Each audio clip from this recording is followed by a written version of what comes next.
Y ahora invitamos al presidente de este Congreso, el licenciado Fernando Osorio, quien se dirigirá a todos nosotros. Lo recibimos en las manos.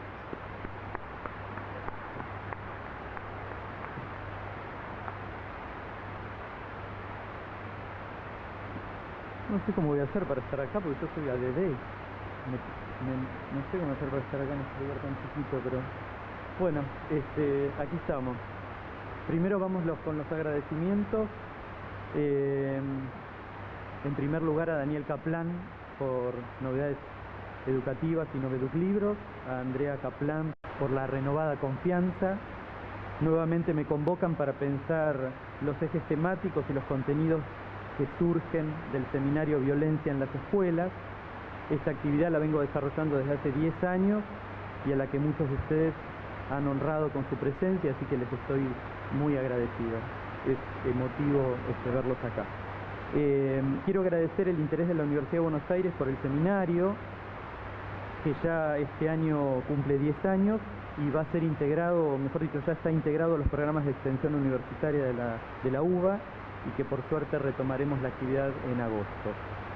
También estoy muy agradecido a un grupo de colegas, amigos, que de modo desinteresado quisieron integrar el equipo de coordinadores de los diferentes espacios de disertación. Quiero nombrarlos: la licenciada Jacqueline Becker, licenciada Adriana Bersi, licenciada Adriana Bonano, licenciado Claudio Di Pinto, licenciada Mónica Granovsky, licenciado Carlos Cutulec, licenciada María Angélica Leva, licenciado Damián Melzer, licenciada Natalia Nathanson, licenciada María Julia Romano, profesor Norberto Russo, doctor Sergio Schinder y la licenciada Montserrat Lobo.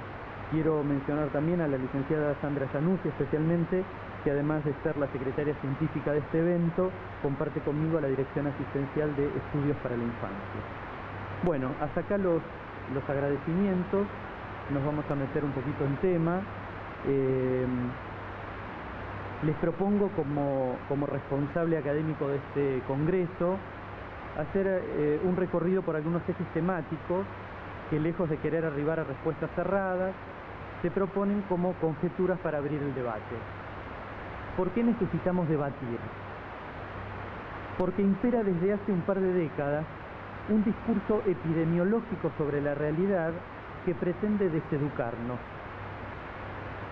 Y deseducar a la población equivale a imbecilizar sujetos. Uno de los ejes que les propongo pensar tiene que ver con la época que estamos transitando, la posmodernidad. Ese discurso epidemiológico posmoderno, que tergiversa la realidad, plantea un dilema ético que quiero compartir con ustedes. No tenemos la convicción de que muchos estudios y estrategias epidemiológicas respondan a las necesidades de las poblaciones que investigan, sino, en muchos casos, a intereses económico-políticos. Este discurso epidemiológico, ante la caída y vaciamiento de algunos valores éticos y morales, vinculados, por ejemplo, a la cultura, a las tradiciones, expresa que esto no es así y afirma que no hay tal caída y vaciamiento. Y agrega que aquel que insista en denunciar este derrumbe padece de una nostalgia conservadora. Queridos colegas, a la luz de muchos hechos que no hacen más que dinamitar el psiquismo de nuestros hijos y alumnos, me declaro nostálgicamente conservador. Les propongo también pensar sobre la orfandad con la que se educan y crían muchos de nuestros hijos y nuestros alumnos. ¿Por qué? Porque hay una pretensión discursiva de hacernos creer que esa orfandad no existe. Nos quieren convencer de que en realidad se trata de autonomía. Este discurso también agrega que el origen de esa orfandad no es la que genera los conflictos con nuestros hijos y alumnos. Levanten la mano quienes tienen hijos. Los acompaña en el sentimiento.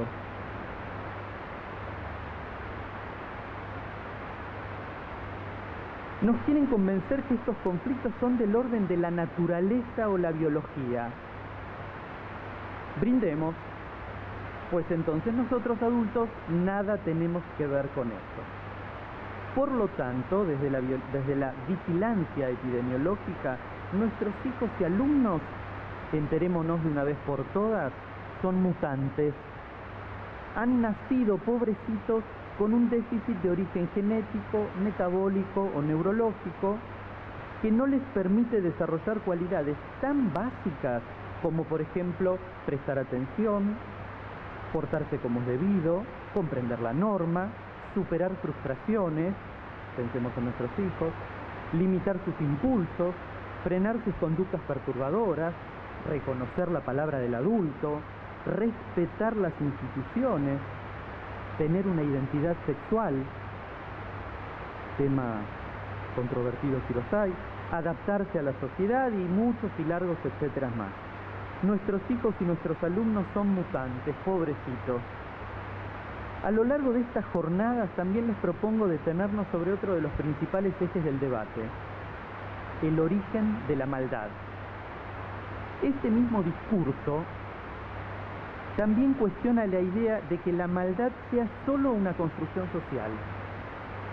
Se ataca en esta época la postura teórica de Freud, especialmente en El porqué de la guerra, donde el maestro sostiene que el humano no es naturalmente bueno o malo,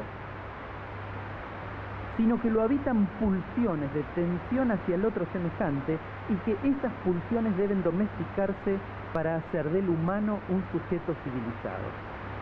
La maldad del hombre, según estas posturas teóricas contemporáneas, han conseguido incorporarse a un patrón biológico filogenético. Esta no la había escuchado nunca, pero la incorporo.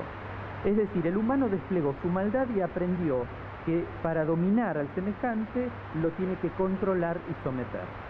Esta hipótesis, después lo charlaremos con el juez Zaffaroni, reciclada y nada original, digamos, plantea que ese patrón de comportamiento fue filogenéticamente aprendido, razón por la cual resulta tan infructuoso desde las intervenciones que hacen las ciencias sociales modificarlo.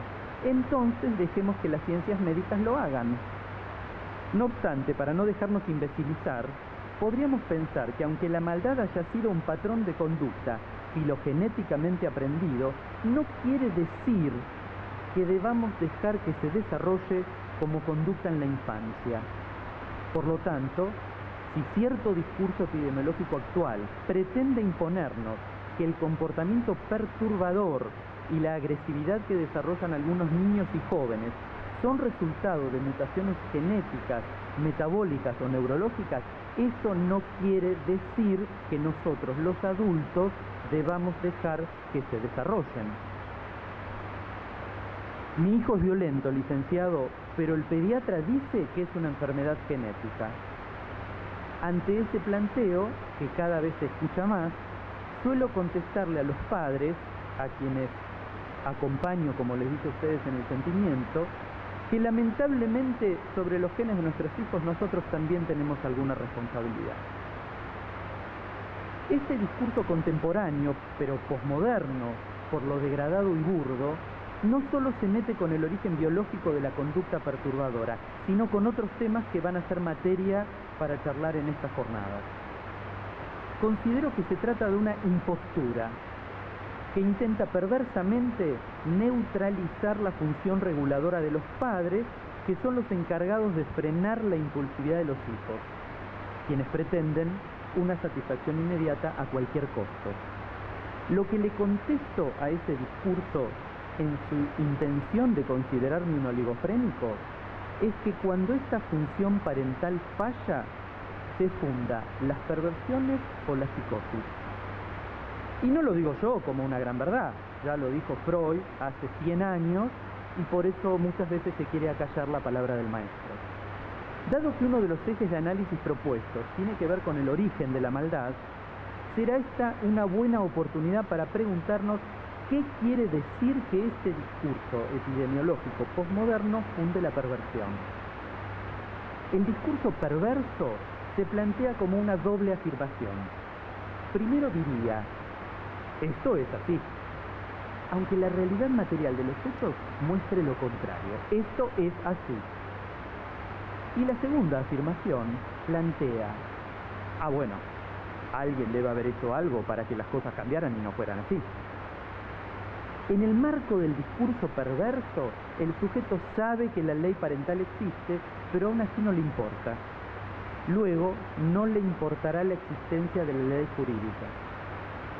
El discurso perverso sabe que la realidad va en una dirección, pero tampoco le importa, y quiere que pensemos que eso no es así, aunque la evidencia nos aplaste. El discurso perverso hace una manipulación que logra convencernos de sus afirmaciones al punto de dudar sobre nuestras propias convicciones. El discurso perverso, en definitiva, reniega de los acontecimientos que se producen en la infancia y que deben tener necesariamente un curso marcado por los adultos. En definitiva, el discurso perverso reniega sistemáticamente la existencia de su responsabilidad ante la transgresión. Para finalizar, los invito a debatir para desarrollar un pensamiento crítico que diluya la intención de deseducación que impera. Esto, pensar críticamente, impedirá que nos quedemos como testigos perplejos, anestesiados y enmudecidos de una cruzada normalizadora de las perversiones que nos quiere hacer creer que la violencia y los conflictos en las familias y las escuelas existen, pero no es para tanto. Bienvenidos y que estas jornadas sean absolutamente productivas para todos nosotros.